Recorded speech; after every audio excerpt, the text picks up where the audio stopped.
I wish that I knew that I was not the only one in so much credit card debt. When I first posted the initial TikTok of I'm in $36,000 of credit card debt, I knew other people were in debt. I didn't think so many people were in like a very similar situation as me. All of my friends were like, you're in a lot of credit card debt. And I was like, yeah, God, I suck. I wish I just would have known that I wasn't the only one.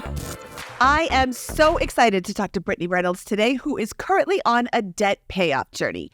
The FIRE movement can feel unattainable for so many people because how can you even get started on your journey to become financially independent when you are thousands of dollars in debt? Well, today we're going to chat with Brittney because she is on track to pay off $36,000 of debt in just 1 year. If you are in a similar situation, you will definitely want to stick around to hear how she's doing it and how you can recreate it.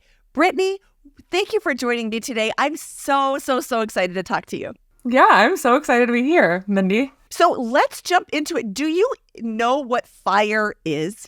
I do now that I have met with you about this, but it honestly hasn't been something that has at all been on my radar, especially being in so much debt. Like you said, it's not thinking about my future investments or future money choices has not at all been on my radar. It's just been, let me get this debt. Let me pay off this debt. Well, and I think that's valid. I mean, right now you've got this one, I don't want to say hurdle and make it sound like it's this insurmountable thing, but you do have this one rather large goal that you're working on. And then once you jump over that hurdle, then you can start thinking about investing in all of that. So I think that's great. And let's give a little bit of backstory. How old are you? Yeah, I am 28 years old. And you live in a rather high cost of living area, Southern California, correct? Yes. Yeah. So I born and raised in Southern California, then moved to the Bay Area for about 7 years and am now back, thankfully, in Southern California. But two both very expensive places. Yeah, expensive. And then just because the Southern California area isn't expensive enough, let's go to the Bay Area. Okay. Yeah, why not? And what is your debt comprised of, this $36,000-ish? Yeah, so it really is a big mix of things. I think I definitely put some big purchases onto my card from travel or furniture when I moved into my apartment by myself. But once I was at a certain point in my credit card debt, I was just putting all of my I was putting my groceries on my credit card and just not paying it back because I was trying so hard to kind of catch up with myself. And what was your breaking point to say, you know what, I don't want debt to always be part of my life? Totally. Yeah. I mean, it really was the only thing I was thinking about, I would say, for quite a long time since I've been in credit card debt, and went through a breakup and was like, I don't have the means to move into an apartment by myself because of my credit card debt. I don't think I could have made it work. I could have stretched myself thin, continued in credit card debt. But I was like, I need to get this sorted. So I moved back in with my parents. So I'm going to stop you right there. I first became aware of you and your story through TikTok, where you are on this debt payoff journey. And you're like, I am moving back in with my parents. That was so big to me because so many people are reticent to move back in with their parents like it's some sort of failure or something. But how much money are you saving on rent every single month by not living in a place where you have to pay rent? I'm assuming your parents aren't charging you rent. No. I should clarify that first. You're like, my parents are still charging you. No. No. So they're not charging you rent, which is awesome because, I mean, rent in Southern California or the Bay Area can be like $2,000 or $3,000 a month that you are now not paying to some landlord. This is BiggerPockets. We aren't anti-landlord here at all. But when you're on a debt payoff journey, why pay somebody for the privilege of living in their home when you can live with mom and dad and pay that off towards your debt? So, totally. But on the other hand, it sounds super easy for me to sit here and say that. That's actually a really difficult decision. So I want to give you a big clap because I am so excited that you made that decision. And at age 28, I'm a couple of years older than you. And I remember being 28. There was no way I was going to move back in with my parents. Totally. I think that's fantastic. I love that you did that. How long do you think that it is going to take you to pay off your debt? I know I said a year in the intro and kind of ruined that question, but Yeah, it should take me until about June because I also want to make sure that I'm building up like a good chunk before I move out. But yeah, I would say the decision to move back in with my parents was like my like quote unquote like biggest fear coming true of like, oh my God, I failed. Like I have to like kind of start over. But I really reshaped that in a sense of like, I deserve a reset. Like I deserve to fix this like for myself. And my parents aren't charging me rent. I am contributing to their like monthly bills and groceries. But other than that, it's been such a privilege. yeah, I love that. I love that you have a place to go to help you out of this situation, and not everybody does. But I also love that you took advantage of that because there are people who are too proud and will say, well, I'm not moving. I mean, I just said I would have done that too. Totally. You started this journey in when? I started this journey in August was the first month that I had moved back with my parents and was actively throwing 90% of my paycheck to my credit card debt. So yeah, I started in August. Okay. And are you using any particular method like the debt snowball method or the debt avalanche method? Kind of a mix of both. I originally started and paid off my smallest card because I was like, I want that to go away. I think it was about $4,000 on that card. And then I moved to my highest interest card, which was when I started, it was at 24,000, I think. So kind of a mix of both. That is my highest interest card. I think it's like 25.26 APR. And then I have another card, which is 0 interest. So that will be last. Have you played any of the debt payoff games like the balance transfer games or anything like that? Or are you just plowing through? Yeah, I did a balance transfer early 2023, and that is my 0 interest card. And honestly, at that point in my life, I was still way overspending on rent and a lot of other expenses. So the balance transfer kind of shot me in the foot because it just gave me additional credit because I opened another card. So whenever I talk about balance transfers, I always just want to make sure whoever is doing that is ready to really commit to paying it off. Because I wasn't. I was just like, okay, great. I'm moving this debt. And now I'm like, that was like smart. It's a smart move for people to do that. But for me, I didn't utilize it in the way that I should have. You know what? I love that you said that. I mean, I don't love that you made that mistake, but I love that you're sharing that mistake because I think that, here's a little spoiler. You're not the only one who's ever made that mistake. Let me ask you this. What do you think you could have done differently during the balance transfer to have changed that outcome? I didn't have a plan really at that point. I did the balance transfer and then I was like, wow, okay, my Chase card is now down to 13,000 and that's the lowest it's like ever been for like such a long time. And then because of the high interest, because that card was still getting like, I was being charged $400 to $500 a month in interest on that card.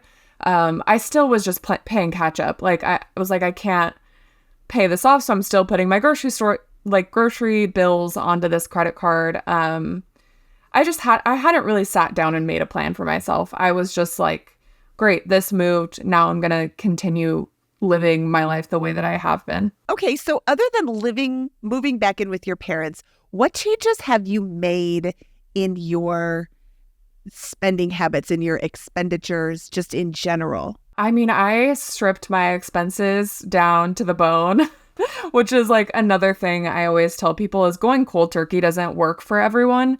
I really, really went cold turkey on all of my spending, which has really shaped and helped me prioritize what I want to be spending my money on versus what is just like noise in my bank account, and actually really like think through purchases instead of being like, okay, I'm gonna spend $30 on this shirt, or I'm gonna like go spend $100 at dinner. It's like, okay, does this like work in the overall plan? Can I do that? And really like being able to plan and think more about my purchases. I love that. I really love that because it's so easy to just be like, oh, I'm already so much in debt. What's another $30? What's another $100? Well, when you're paying 26% interest, it's not $100. It's $126. Yeah, I just actually calculated how much interest I had been charged last year. It was like over $5,000 in interest on my Chase card. Wow. Chase, you should be ashamed of yourself. I know, it's horrible. That is my monthly salary.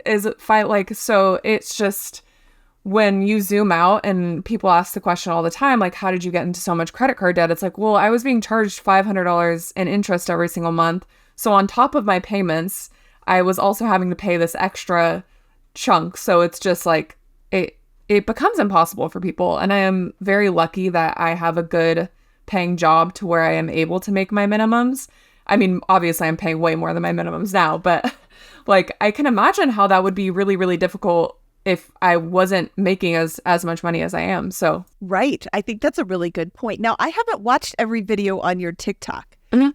Do you have a video where you talk about making a plan and, calculating how much interest you're paying and all of that? Yeah. I just did. I have done quite a few about like my plan. And then I just did a video about the credit card interest that I was being charged. And obviously everyone was just like, oh my God.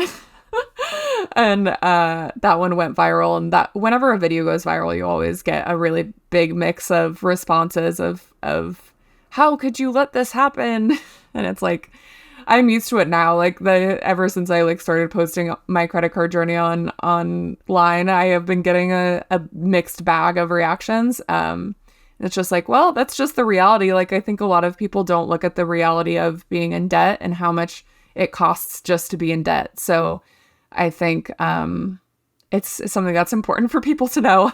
Yeah, I think that's a really great point. And I think a lot of people don't look at how much they have been charged in interest in a year because they don't want to know. Oh God, I did not want to know. $5,000?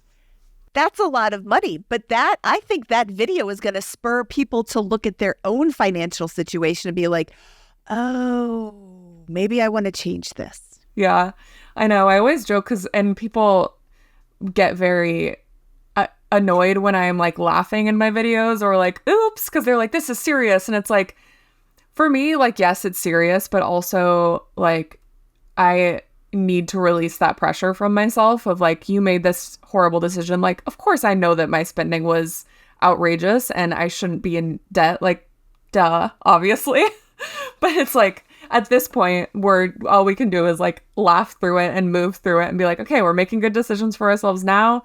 Oops, like that happened. Like, let's move forward. Yeah, you know what? Keep making the lighter-hearted videos because that's sharing with other people that you don't have to feel like this complete and total, for lack of a better word, failure about money just because you made a mistake. And, oops, this happened. Now I'm going to fix it and move on. One thing I said a lot in the very beginning when I was posting is like, self-hatred doesn't have to be a part of your like growth journey. You don't have to go through this like rock bottom shame spiral. I have a really difficult time with creators or people in the finance industry who have this like, how could you let this happen mentality towards stuff? Because I don't think that is helpful for a lot of people. A lot of people need a more gentler approach of like, you made mistakes, like you're a human being. That happens to literally so many people. So it's all we can do is look forward. Yes. Oh, I love it so much. I love it so much. Okay. So what strategies are you using to pay down your debt? Besides like the mix of the debt snowball, debt avalanche, what other things are you doing? Yeah, it was a lot of calculations on my end of the down to the penny, the exact amount that I could afford to pay every single month onto my credit cards. So I have a spreadsheet where I have an expenses tab where I go through when I'm paying expenses, when that's coming out of my bank account. Because I think I always found myself in this like over promising to my credit card of like, I'd pay $1,000 on my credit card, then I'd have $200 in my debit account, then I'm overdrafting on my debit account. And then it's like the calculation was just like really off. So for me now, I'm just being really cognizant of like what's going on in my account, when it's going out of my account, how much I can be putting towards my credit cards each paycheck. So I'm very like, I micromanage myself with that. Well, and that's, you know, what works for you may not work for other people, but what works for you is you're the only person it has to work for. Totally. So I love that you've tried other things and you've discovered what works for you, and great, that's perfect. After you've paid your priorities and you've got I hate to call it leftover money. There's no such thing as leftover money. Every dollar has a job, to quote Dave Ramsey. But with the leftover money, for lack of a better term, do you have any sort of percentages towards emergency fund versus debt payoff?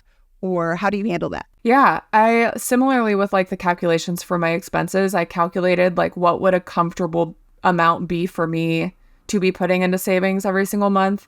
Because I that was something that was a huge priority for me as well, to build a savings, especially while I am paying this debt off. And I think that was controversial in like some aspect on my TikTok of people being like, you shouldn't be saving if like you're in so much credit card debt.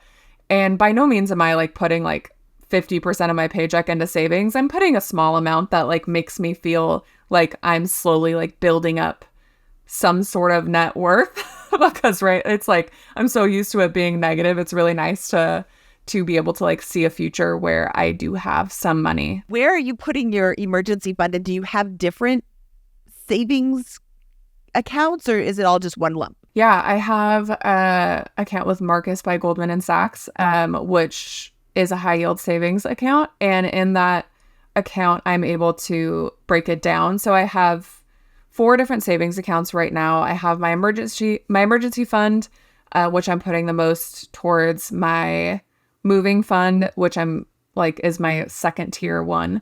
And then a really, really, really small one for travel, and a really small one for my car, which is just for like any emergency car expenses essentially. And for those, I'm literally putting like $10 a paycheck or something like very small. But I think even starting there is a win for some people. I feel like people really get caught in the weeds of making sure they're building a huge savings. And I'm like, just start with what feels comfortable. And then you'll say like, oh, wow, I haven't noticed this $10 go out of my account. Maybe I can increase it to 20. Let's see how that feels. So yeah, I like having it broken down in like the 4 categories for myself. So do you keep all of your bank accounts in the same bank, or do you have them spread apart in different banks? I've heard that some people will keep them all in the same bank so that it's easy to just continue to put the money in, you know, the different categories. But I've heard people keep them in separate banks so it's harder to transfer between the two, and that makes them really think. Yeah, right now my savings is in one and my checking and credit is in another. And I am looking into potentially switching to a credit union in the future. I've heard really good things. But to be honest, I don't really know much about credit unions or the difference between that and a big bank. So definitely looking into that. Do you have any advice for somebody who is in a similar situation? We are recording this in the beginning of January 2024, which is when a lot of people make New Year's resolutions that they are going to get their financial house in order. Yeah. So if somebody is finding themselves in a pile of debt that they no longer want, what advice would you give them? Just start somewhere. I think a lot of people get really, really stressed out about starting. A spreadsheet for me was really, really helpful. So I think getting organized with your finances is great. Someone who commented on my TikTok actually recently had good advice of look back at some statements and see what purchases you regret, what purchases you maybe could have done without, and understand like why you made them and how you can not make the same mistakes in the future. I feel like I did that for a while, like looking back at my statements, and I was like, oh wow, okay. I was like, did I really enjoy that like sushi that much? Like, yeah, it was like fun to order it in the moment, but like I didn't actually need it. Like, and I could have made something at home. I had like groceries and whatnot. So just really like understanding your financial history as a whole, I think is really important. Is there anything you wish you knew when you first began? Yeah, I wish that I knew that I was not the only one in so much credit card debt. I thought when I first posted the initial TikTok of I'm in $36,000 of credit card debt, I genuinely did, like, I knew other people were in debt. I didn't think so many people were in like a very similar situation as me, because none of my friends were. All of my friends were like, you're in a lot of credit card debt. And I was like, yeah, God, I suck.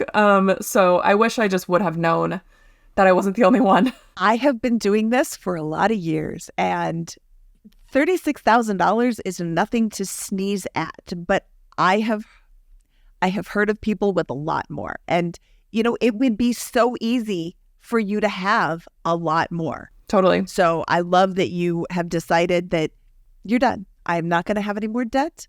I am going to pay it off. I am going to rapidly pay it off.